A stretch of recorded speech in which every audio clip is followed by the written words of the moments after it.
Ahora sí estamos tomando ya. Sí, ya. Bien, espero que entonces estemos todos en la parte del texto que dice la práctica de la penitencia de entonces. Nos parece hoy casi imposible que no era la confesión tal como la conocemos ahora.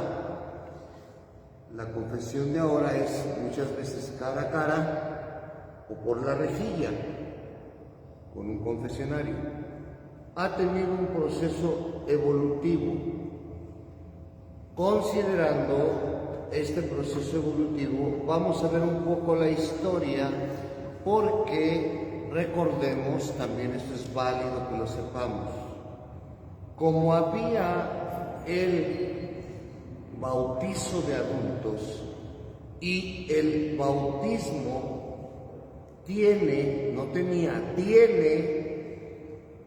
la particularidad no solamente de hacer hijos de Dios, coherederos del reino de los cielos, miembros de una comunidad llamada iglesia, sino la capacidad de borrar el pecado original, y se hacía de adulto. Se pensaba lógicamente que el que recibía el bautismo ya no tenía pecados, efectivamente, pero la vida continuaba. Es ahí donde la flaqueza humana empieza a responder a algo que el mismo Señor Jesús ya había contextualizado en el propio Evangelio, no con el texto que dice hasta cuántas veces debo de perdonar a mi hermano, hasta 70 veces 7, no ese es el texto. El texto que nos permite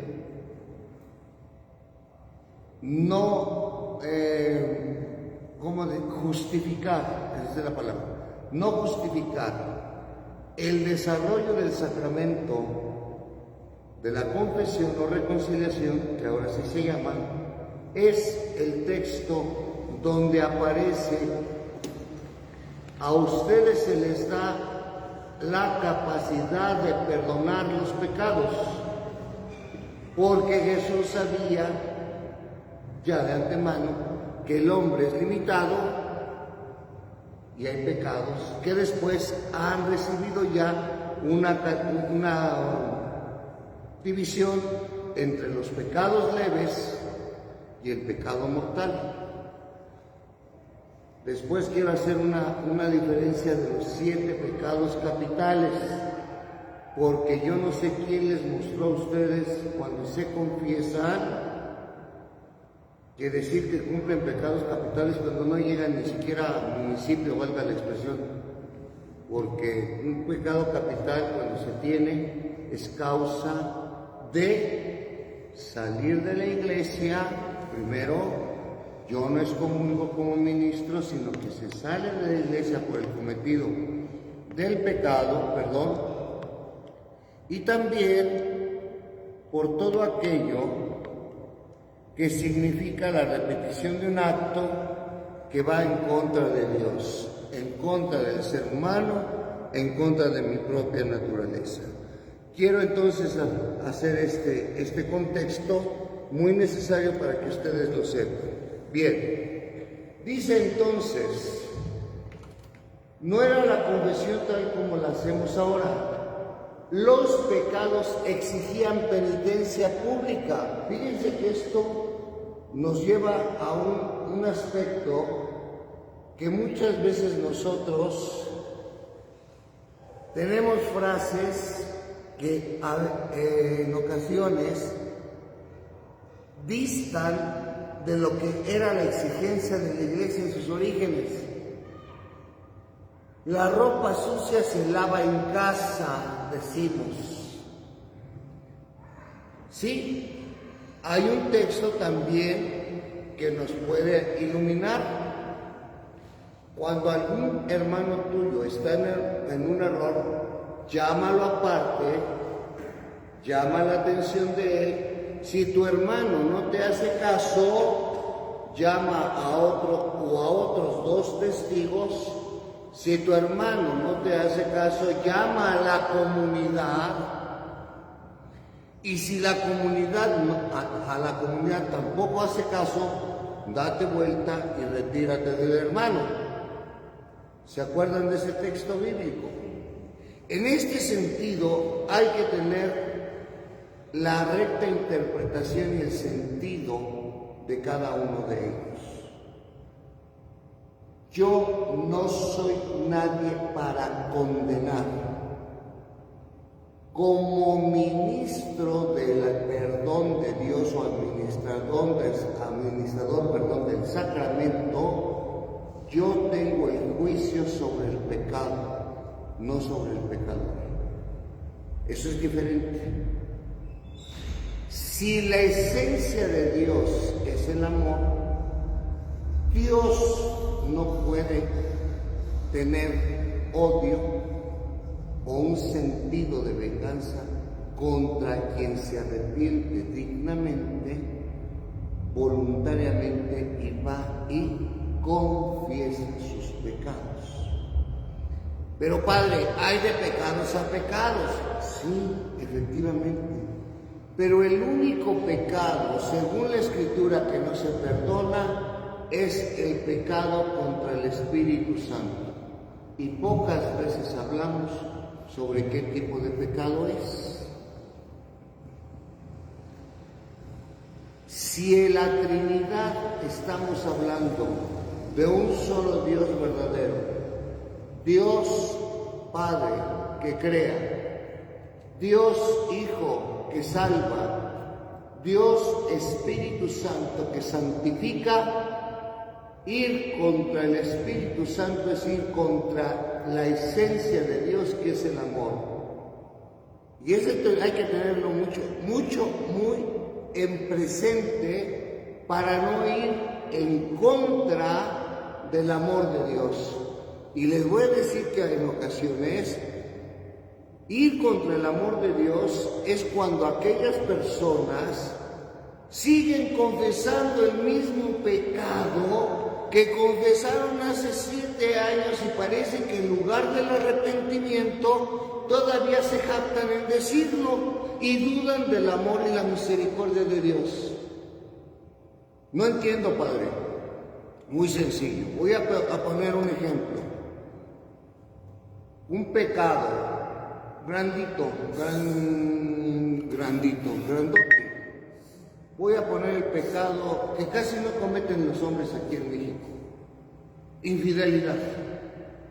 Ese es un pecado muy delicado, pero los hombres casi no lo cometen. Y voy a hablar de los hombres porque nunca se confiesan.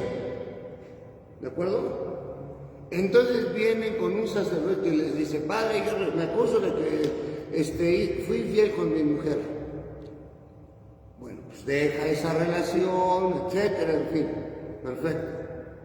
El hombre se arrepiente verdaderamente del pecado, se le absuelve del pecado y pasan 10 años. Y entonces, Padre, pues no me acuerdo, más que no me acuerdo, le fui infiel a mi mujer. ¿Hace cuánto tiempo? No, pues hace como 10 años, Padre. Pero ahorita ya no le he sido infiel. Y entonces, ¿por qué vuelves a confesar lo que ya confesaste una vez y ya recibiste perdón? ¿O te acuerdas y te jactas que en ese tiempo eras menos viejo que ahorita? ¿O que todavía podías conquistar? ¿O de qué te quieres confesar? Porque no te entiendo. ¿Ahí qué estás haciendo? Ahí estás dudando de que Dios te haya perdonado la primera vez ese pecado que ya no has vuelto a realizar. En este sentido, mis queridos hermanos, dice: ¿por qué el sentido de hacerlo público? La penitencia. La penitencia era pública, entonces se conocía quién había pecado y estaba arrepentido del pecado, porque la famosa penitencia era mostrar verdaderamente lo que les dije la semana pasada. ¿Se acuerdan que la semana pasada dije que una verdadera confesión tiene primero examen de conciencia, dolor de los pecados, propósito de enmienda, decírselo al confesor y cumplir la penitencia. En eso no ha cambiado la iglesia, mis queridos hermanos. Y de aquí entonces llega un aspecto importante. En los inicios, aquel que se arrepentía de los pecados y que se confesaba con el obispo, porque el obispo era el único que perdonaba los pecados, en los inicios se le mandaba una penitencia que mostrara a la comunidad cristiana que estaba arrepentido de sus faltas. Es decir, que había un proceso y un deseo de una palabrita que a veces malinterpretan algunos o algunas en ciertas comunidades que conozco. En griego se llama metanoia.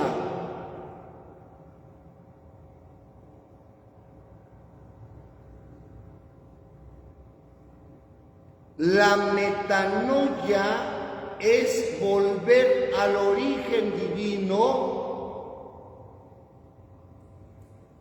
porque así lo acepta mi voluntad, mi libertad, porque yo rompí por el pecado que también realicé libre y voluntariamente, realicé una relación que era o debía ser correspondida por el amor que recibo de Dios, por el amor que Dios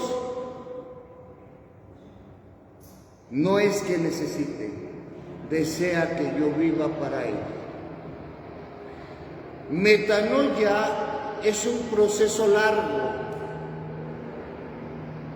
porque a todos nos cuesta caminar sobre el camino del bien y el sincero arrepentimiento. Metanoia es darnos cuenta que la vida en ese caminar presenta obstáculos que nosotros en muchas ocasiones nos ponemos, no que Dios pone. Quien diga que Dios te mandó esta prueba, a ver si no lo mandan extraordinario. ¿Por qué?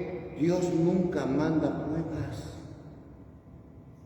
En la Sagrada Escritura, Padre, dice que no se puede mover ni la hoja de un árbol si Dios no lo permite.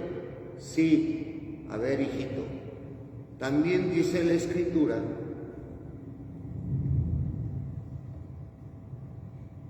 que Dios quiere que todo hombre se salve y llegue al conocimiento de la verdad. ¿Por qué no aceptas esa realidad y aceptas falsamente un sentido donde tú piensas que Dios quiere saber hasta dónde llegas? Dios no crea títeres, crea personas únicas e irrepetibles, libres y con voluntad. Y eso lo deben de saber. Por eso ustedes no se deben de parecer a nadie. Ustedes son quien son, como dice la canción, yo soy quien soy y no me parezco a nadie. Porque Dios no crea basura. Perdón que utilice este léxico, pero para que se entienda a veces cómo nuestra interpretación y nuestra cultura religiosa está más allá de la verdadera esencia. Si el hombre entonces necesita en ese proceso de conversión purificar palabras y acciones para llegar al origen divino, le puede costar los diferentes tiempos o espacios de la propia vida. La santidad, aquí está lo mejor, es un proceso que se gana en esta vida y se reconoce en los cielos por nuestras obras. Señoras, por favor, quiten de su lenguaje esa famosa frase dominguera que tienen de que aquí se paga todo lo que haces. Y puedo dar la cara, no es cierto. Falta el juicio personal ante Dios, el cual ese juicio nos llevará, según nuestras obras, a 3 estados espirituales. 1, infierno. 2, purgatorio. 3, la gloria de Dios. Y todos están asentados en la Sagrada Escritura. Quien les diga a ustedes que el purgatorio no existe, según la Biblia, que lea bien la Biblia en el Antiguo Testamento. Quien les diga a ustedes que el infierno solamente es que se van a achicharrar, es un sentido figurado de la ausencia total de Dios y su contemplación, pero no porque Dios lo quiera, sino porque tú lo quisiste. Ay, yo ¿cómo voy a querer el infierno? No, a lo mejor nadie quiere el infierno, pero de buenas intenciones y dragones están llenos los panteones. Yo quiero una cosa, pero estoy haciendo la otra. Tus actos son los que son el resultado, fruto de tu estado de vida. No echen la culpa a los demás, no le echen la culpa a Dios. Cuando se presenten, ojalá pidan ustedes que ya se ven aquí santos, casi santos, con su vela encendida en los altares, los próximos santos del tercer milenio o cuarto milenio, ya las veo aquí, con su cera ahí puesta abajo para que les coronen la testa y diciendo, mira, llegó a santa. ¿A quién le iba a decir? Pues sí, si San Agustín fue santo, siendo San Agustín, porque ustedes no, diría yo. Así es que pidan por favor cuando estén en la santidad y contemplando a Dios, por todos nosotros que somos pecadores. Por favor, no se olviden que alguien, y aquí está el ejemplo, de una vez se los digo porque eso también está en la Biblia, hagan lo que les dicen, no hagan lo que ellos hacen. Sí, porque si estás diezmando, como dicen algunos, si estás preparándote para ganar el reino de los cielos comprado, eso no es cierto. Porque también algunos padrecitos hacen lo mismo. Bien, este pecado, el obispo dictaba la exclusión de la iglesia, que había de mantenerse públicamente fuera, sin pasar de la puerta, hasta haber demostrado verdadero arrepentimiento del pecado y cumplido actos de reparación con oraciones, ayunos y vigilias. El tiempo de la penitencia se medía por la gravedad del pecado. Algunos duraban mucho tiempo, hasta años, y con ciertos pecados hasta que se acercaba la muerte física. Venía al fin la confesión del pecador, la exhomologesis, apúntenla, y ahorita la voy a explicar. Vamos a hablar esa palabrita, ¿de qué se trata? Buscamos aquí, por favor, la palabra, que ya la había salvado, si eres tan amable. Exhomologesis. Sí. Exhomologesis. Exhomologesis. Ya la había encontrado acá. No, esta ya la había salvado yo. A ver, si la tienes ahí. porque está en una perfecta dimensión. Aquí, en el archivo.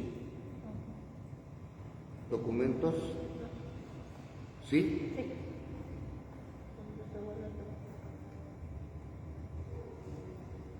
No.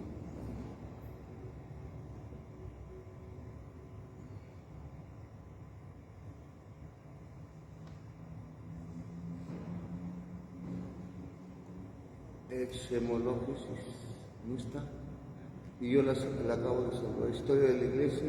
A ver, entonces búscala, por favor, si eres tan amable, porque ya la había salvado. De eso iba a hablarles ahorita, porque es un tema muy bonito. Español. Sí, no, pero es que tiene que en español. Viene en inglés, si entienden el inglés, o lo vamos a platicar.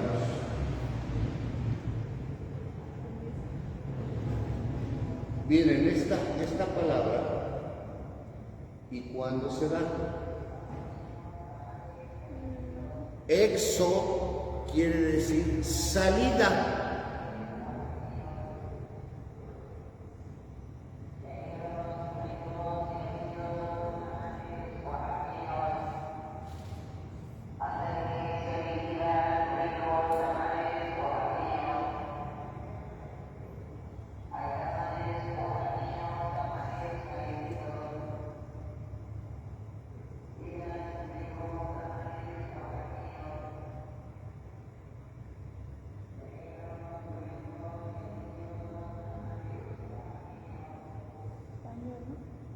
¿Mandé?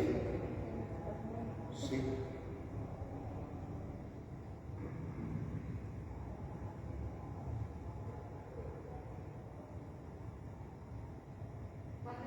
Está en la S. ¿Sí? Es un rito penitencial. Sí. Confesión pública de los Sí. pecados que se practicaba En los inicios de la iglesia primitiva. Sí, desde ahí quiero hacer la historia, efectivamente. Es una... Ahí está ya.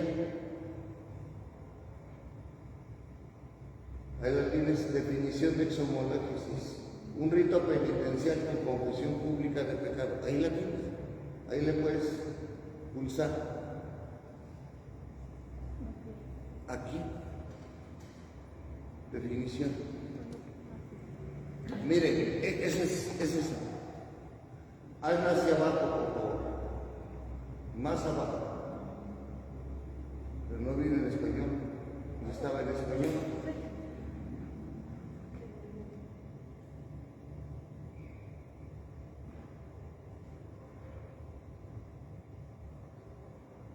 Más a la derecha. Si nos permiten un segundito, porque está esta.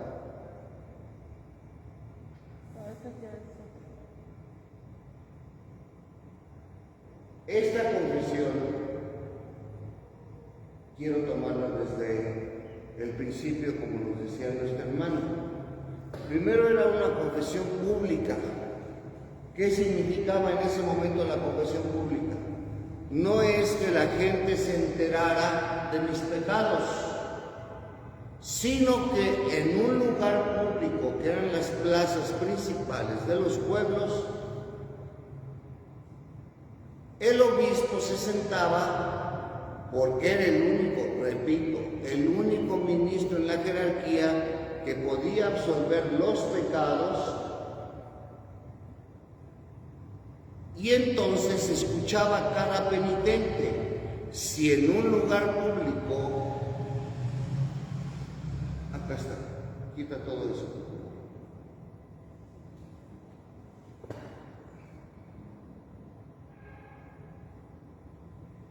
Dice así, este término designa en un sentido amplio la manifestación de una verdad, de una adhesión del sujeto a esa verdad que proclama. Es una afirmación enfática en la que el sujeto se vincula con esa verdad y acepta sus consecuencias. Como acto de fe, es necesaria para el cristiano. Ojo, esto es necesario para el cristiano. Entonces yo quiero señalarles a ustedes que la iglesia no ha inventado nada. Estos orígenes tienen que ver desde los inicios de la iglesia y que se siguen practicando, pero con diferentes modalidades. Ya no es lo mismo la comunión que hacíamos antes, hincados sobre el barandal, guardando el lugar del presbiterio, que ya aquí, por ejemplo, no hay presbiterio. El presbiterio está ahí arriba, pero no hay ningún cordón que nos impida subir a él. Antes entraba, y los únicos que entraban ahí eran los ministros, pero la misa sigue siendo misa. Y la lectura sigue siendo lectura, y el evangelio sigue siendo evangelio, pero ahora en español y antes lo hacían en latín. Pero sigue siendo en la esencia el mismo sacrificio pascual. En este sentido, fíjense bien cómo pierden entonces los hermanos la dimensión de lo que nosotros hemos como iglesia perpetuado, no por mandato de la iglesia, porque todo tiene su origen en la Sagrada Escritura. Ahorita lo vamos a ver. Dice, es un acto de fe, es necesaria para el cristiano, pero hay otro tipo de exomológesis, que es la confesión de los pecados. Esta no era, sin embargo, como la confesión de la época moderna. Les dije, el confesionario, frente a frente, sentaditos, hincados, etc. No era así. Una verbalización analítica de las faltas con sus circunstancias, sino más bien un rito colectivo en el que se reconocían solo las faltas graves. Las faltas leves quedaban absueltas. Las faltas graves era esa penitencia que se hacía por la gravedad, que había que reconciliarse. Y todo hoy en día, y bendito Dios que tenemos un santo, y de una vez lo adelanto, San Juan Pablo II escribió una encíclica llamada, y la apuntan por favor, aunque sea en su cabecita, Reconciliación y Penitencia. Fíjense cómo cambia el nombre a una confesión, a una reconciliación. Y en reconciliación y penitencia hace una hermosa definición de que cuando el pecador se acerca a decir sus faltas, recibir precisamente la absolución, en ese momento el ser humano llega a reconciliarse en primer lugar con Dios, con el prójimo, consigo mismo y con la naturaleza. ¡Qué hermoso! Este texto nunca lo deben de olvidar. Reconciliación y penitencia, no costará más de 30 pesos. Viene en un librito que se llama, es un librito de Editorial San Pablo, lo pueden encontrar en cualquier lado, y si no lo pueden bajar por PDF, por favor. Tiene más de, ¿cuántos años tengo yo de cura? 30. Tiene como 33, 35 años, porque su servidor hizo su tesina en base a este documento. Cuando nosotros entendemos el proceso de lo que significa reconciliarse, comprenderemos, y por eso les decía, que hay que tener mucho cuidado en la laxitud manga ancha, no robo, no mato, no me meto con nadie. A la conciencia estricta, chabelas, que se confiesan mañana, tarde y noche porque ya pecaron. No, por favor, diferenciemos. Bueno, dice entonces, en este rito colectivo, en el que se reconocían solo las faltas graves, Foucault estudia la práctica de la exhomológesis en el monaquismo, más específicamente en la obra de Casiano, Instituciones cenobíticas de Cenobio. Charles de Foucault. Charles de Foucault es un espíritu, un autor espiritual francés, Charles de Foucault. En el marco de la dirección de conciencia, subraya tres aspectos que la diferencian de la dirección de conciencia tal como se practicaba en las escuelas filosóficas. Ayer yo hablaba, estaba en un ámbito familiar y les comentaba que quien quiera o trate de detestar y de desdenar a la Iglesia Católica, si no sabe de filosofía, mejor que no hable. De verdad. Porque si hay alguien que basa la fe a través de la razón, es la Iglesia Católica. Porque toda la ciencia racional que nace del occidente con los padres griegos, y quien no sepa quién es Platón, quien no sepa quién es Tales de Mileto, quien no sepa quién es Sócrates, quien no sepa quién es Eurípides, quien no sepa todo el bagaje de la filosofía griega, que no hable a lo angelito, o sea, los tontos, maestros de la razón, que dan por la razón la existencia de la fe, y que por la fe damos respuesta a la razón. Me gustó una frase, la última frase, si no la han visto, no recibo yo comisión, no me regalaron ni las palomitas, pero vayan a ver ustedes, por favor, Fátima. Hay un texto en la última parte, ya cuando acaba la película, de un señor científico que espero alguna vez lean, pero como es incomprensible porque es más científico y más cuestión de fórmulas, que se llama Albert Einstein, tiene una frase que evoca lo que es un hombre de ciencia y de fe. No se las voy a decir cuál es. Vayan a ver la película porque les va a convencer lo que señala la película. A esto voy con lo siguiente. La relación de obediencia total al respecto del maestro. Relación. Fíjense cómo existían en el mundo griego. Y hoy el Papa Francisco, para información de ustedes, porque algunos es controversial,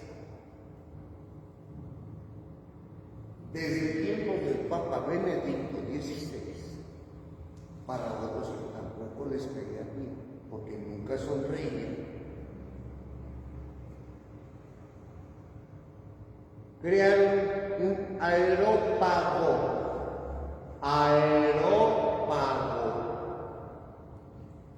Ahí mismo en el Vaticano. ¿Qué es un aerópago, padre? Porque suena como aéreo.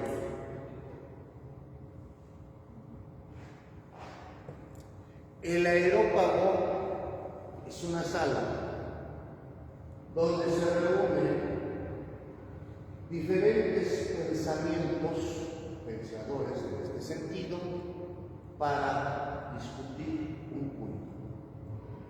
Pros, contras, a través de la razón. Entonces, ¿a qué voy con esto? que el maestro guiaba el diálogo para sacar una verdad. Si en la fe católica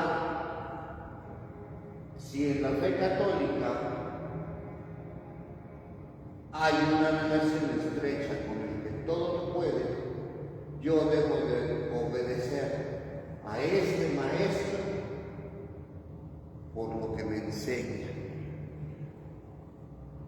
Es decir, el maestro es el guía.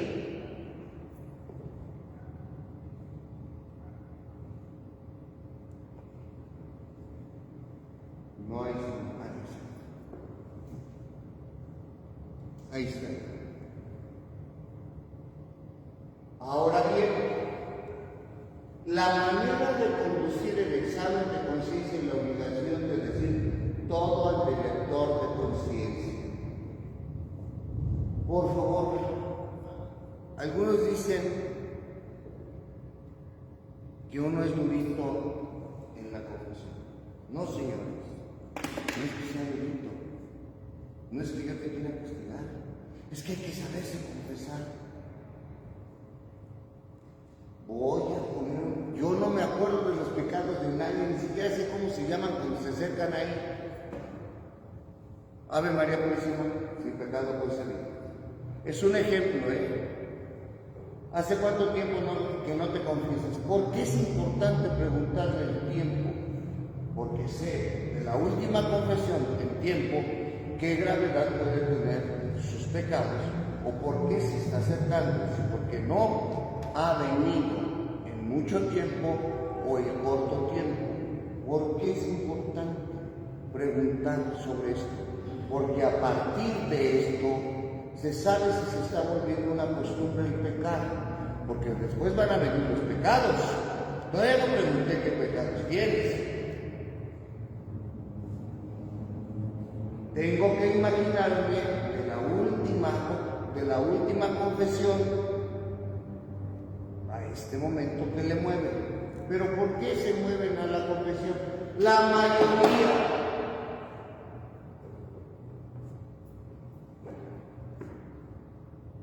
Me siento mal. Pues vete a tomar un analgésico. ¿De qué te sientes? Es que me peleé a golpes, no con palabras. Ese ejemplo, no puedo decirte nada, me costaría la vida. Es un ejemplo de lo que estoy poniendo. Y discutir. ¿Qué quiere? Niño, niña, mamá, papá, ¿qué quiere? Póngalo. Un papá que se confiese con uno. Esos son casos raros, pero bueno. Ahí les va. Entonces llega el barrio y dice, ¿hace cuánto tiempo que no? Uy, padre, pues un chorro. Bueno, ¿cuántos años? 15. ¿Y por qué has dejado de confesar? La primera pregunta es, ¿no crees en el sacramento? ¿Crees que no es importante? Incluso debo de preguntarle si su ausencia se debe a una mala experiencia con algún confesor, porque algo lo separó de ese sacramento. No porque me interese quién lo confesó. Ay, pues si ya se confesó, viniste con quien no sabe cómo. No, padre, si no hagas eso. Toma en consideración el por qué está relativizando tanto el pecado. Bueno, ahora, ¿por qué vienes a confesarte? Y aquí viene el problema. Aquí viene el problema y es donde se sienta el caballo en su silla. Es que me invitaron a ser padrino de un niño de primera comunión. Pues les hubieras dicho que no. Pero ¿cómo quieres que le diga que no, padre? Porque se ponen así. ¿Cómo le pides a alguien que no practica la fe que sea padrino cuando se ha dejado del sacramento? ¿Cómo le va a poder decir al ahijado, acércate a confesarte, cuando él no lo hace? Y todavía te juzgan. Bueno, pero nunca es tarde. No, pero si no hubiera llegado esta oportunidad de que te ser padrino, no vienes. Te la voy a poner más fácil. Cada cuando vienes a misa y contesta, como contestan los hombres en México. Yo voy cuando nace. Y si eres estéril y nunca te nace,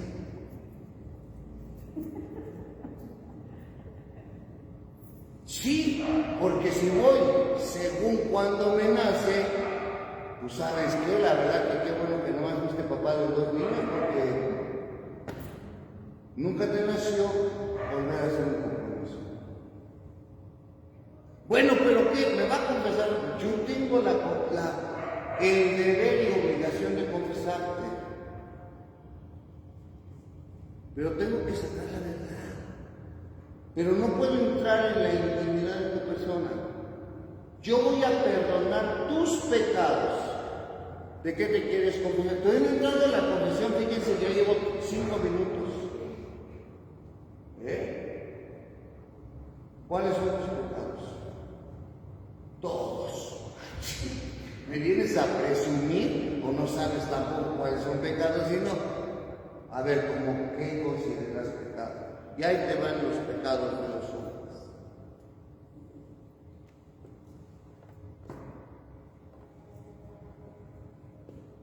Le soy infiel a mi mujer.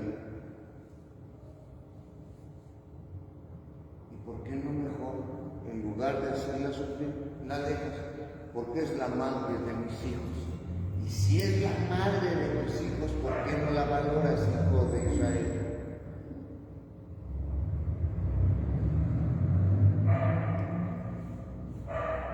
¿Y qué quiere que hagamos? ¿Qué quiere que hagamos? Ya ve cómo es uno de hombre. No, pues yo conozco otro tipo de hombres. Y tampoco son infieles. Y no son raritos. Viven su fidelidad. Pero les doy todo a mis hijos, chido. Una mala por una buena, ¿no? Están al juego de que yo hago, pero doy. No, tú das pan con carne, te digo, pan con demás, no me probes. Aquí me vienes a decir los pecados, no lo bueno contra lo malo. Bueno, entonces, ¿qué sería pecado, Padre? Todas aquellas acciones que te alejan de Dios. No, pues miren, no he matado otra vez. Qué bueno, no estarías aquí confesándote, estarías en la cárcel. Tampoco robo. No robas materialmente. Pero ahí te va. Le has robado la fidelidad y el amor a tu mujer, el tiempo a tus hijos. Le estás robando los sentimientos con quien es tu amado. Has robado tiempo en tu trabajo porque llegas a la hora que se te da la gana, porque ya llegaste con un compadre que te firmara la famosa tarjeta, porque tomas 15 minutos más de lo que te dan el tiempo para comer porque te sientes cansado. A veces has presentado comprobantes de enfermedades que no existen. Has matado no sé cuántas veces a tus familiares para no asistir porque andas bien crudo.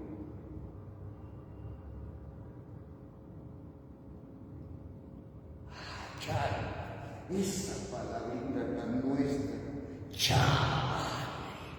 Pues entonces todo es pecado. No. Te estoy preparando para preguntarte si verdaderamente tú en conciencia estás dispuesto a ser padrino de un niño que confía en ti.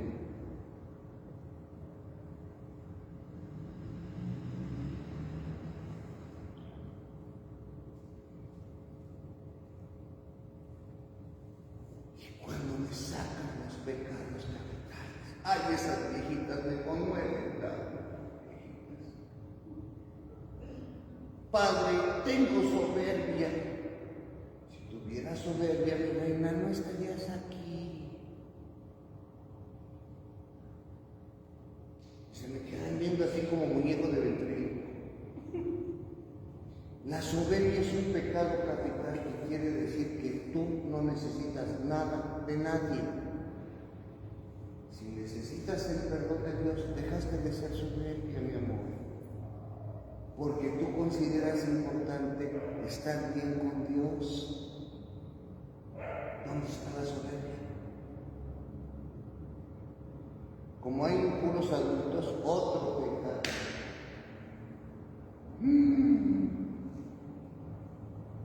La gloria. Hazte para allá. Cuando a mí me dicen, padre, tengo lujuria, hazte para allá. No me vais a tocar.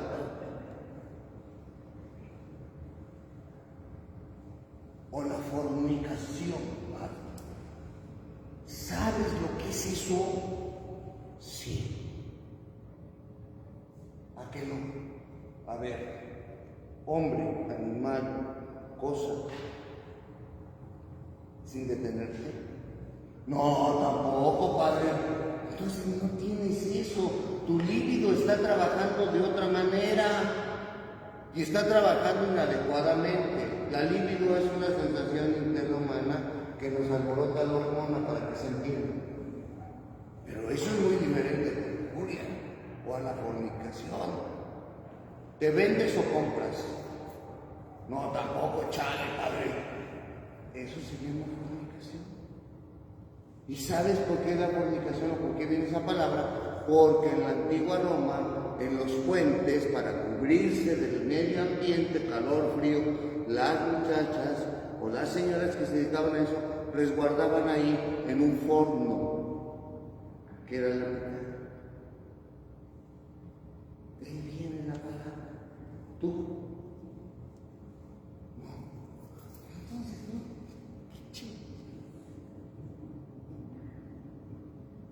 Tengo gula. Estás pasada de peso, gorda. Pero gula, no.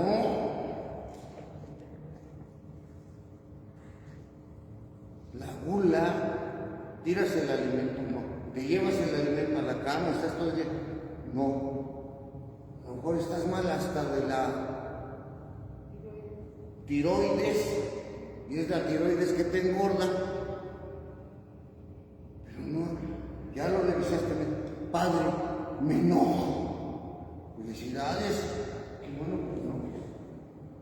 Porque eso quiere decir que tienes sangre en las venas, no atole. Pero a ver, ¿qué es lo que te provoca el enojo? ¿Con justificación o sin justificación?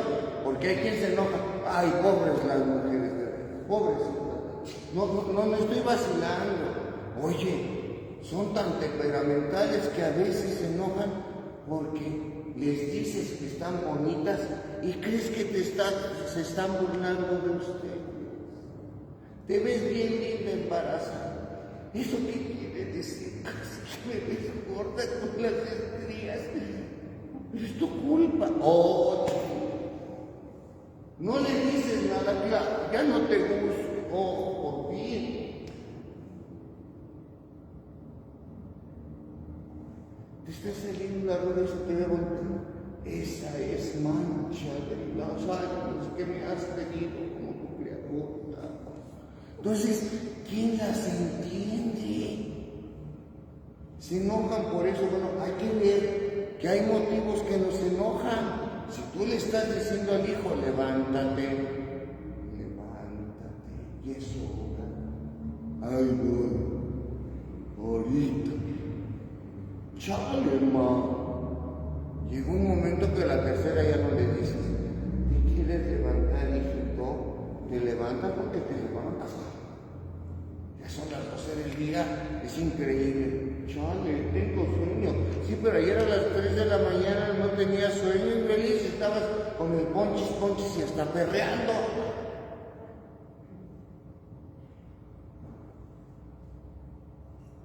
Eso es pecado.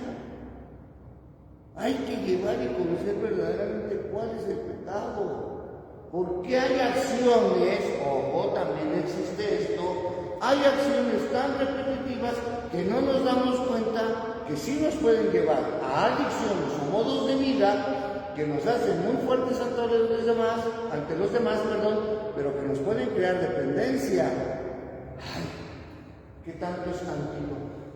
Marchanta, regáleme 3 chiles. Págaselos. Ay, nada más vas a encargar una salsa para unos frijolitos. ¿Para qué le pongo todo? Ay, ¿tú crees que eso no es para ella? Lo que le estás haciendo, primero puede ser que le caigas bien, pero ya, de 3 chiles, en 3 chiles ya hiciste medio kilo en medio año.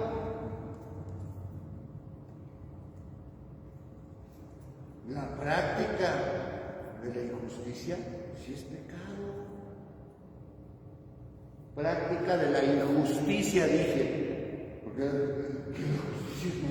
No, injusticia. Y la practicamos muy fácilmente. Señoras, ¿por qué se enojan con los hijos cuando se deberían de enojar con el marido?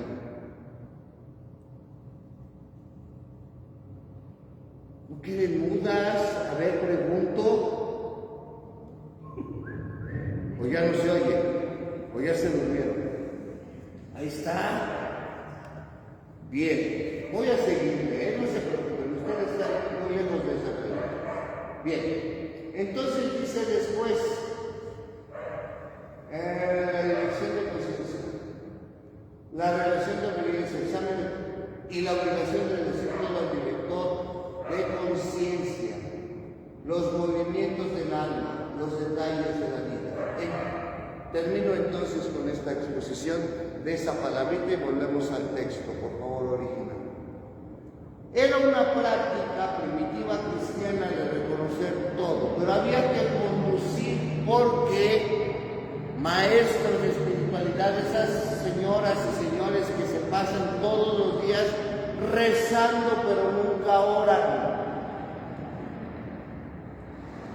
¿Cómo? Sí, hay quien reza y hay quien ora. No entiendo la diferencia.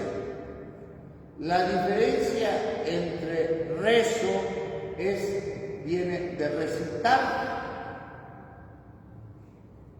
Hay fórmulas compuestas por la Iglesia que después se hacen compendios o se hacen libros de oraciones que ustedes leen de 15 minutos ante no sé quién, 40 minutos ante no sé cuánto, y ahí rezaron. Yo no estoy diciendo que sea mala, pero no oran. ¿Cuál es la diferencia? Que la oración es llegar a la intimidad, a veces en el silencio, en la contemplación, en el diálogo, en la escritura, con tu Creador. Simple y sencillamente abro mi alma a mi Creador y dialogo con Él. Pero en ese espacio tan íntimo donde Él no habla y yo no hablo. Él escucha y yo escucho. Así lo dicen los maestros de la espiritualidad.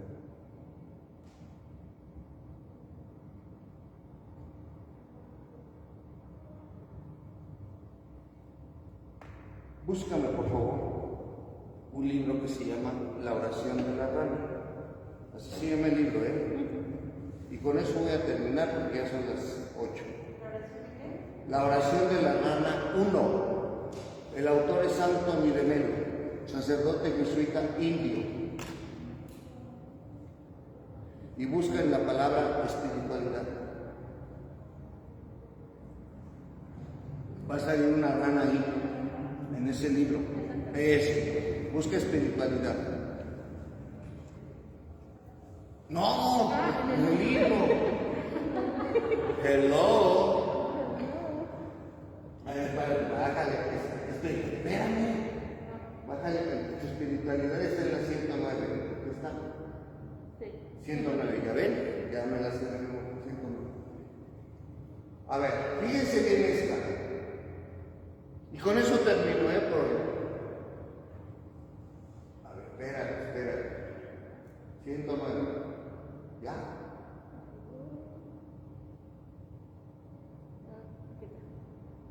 ¿109? Abajo. Más abajo. Más abajo. Espérame.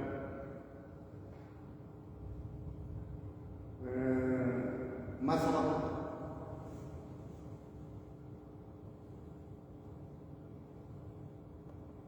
Más.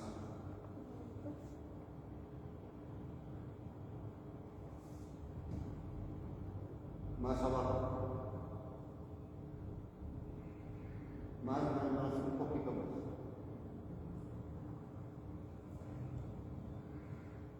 Más abajo.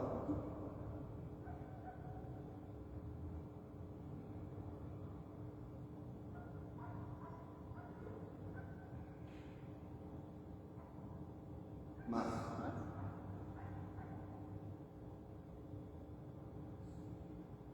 Espérate. Aquí, en el místico indio Ramakrishna, vamos a contarles este cuentecito. El místico indio Ramakrishna solía decir: Dios se ríe en 2 ocasiones. Se ríe cuando oye cómo un médico dice a una madre: no temas, yo curaré a tu hijo.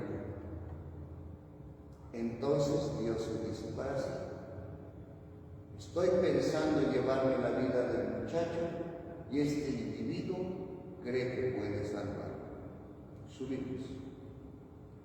Y también se ríe cuando ve a 2 hermanos repartirse en las tierras, trazando un lindero y diciendo: este lado me pertenece a mí y el otro a ti. Entonces Dios se dice para sí: el universo entero me pertenece a mí y eso reclama su propia parte.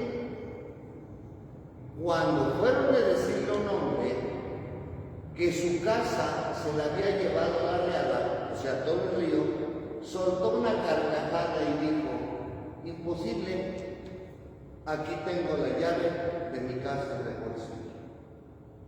¿Entendieron la diferencia entre el rezo y la oración? El rezo les puede dar seguridad a algunos de lo que no tienen, porque piensan que tienen a través del rezo la presencia de Dios. La oración los hace a ustedes ser parte de Dios y propiedad de Dios. Pasen buena noche. A quienes nos siguen me preguntaron que si podían mandar preguntas. En todo momento se está viendo. Si hay alguna pregunta, no nos interrumpen con sus preguntas. Nos gusta mucho que nos pregunten para darles también cabida a todas sus cuestiones. Con mucho gusto. Dios mediante, mañana nos vemos a las 7 de la tarde. Pasen buena noche.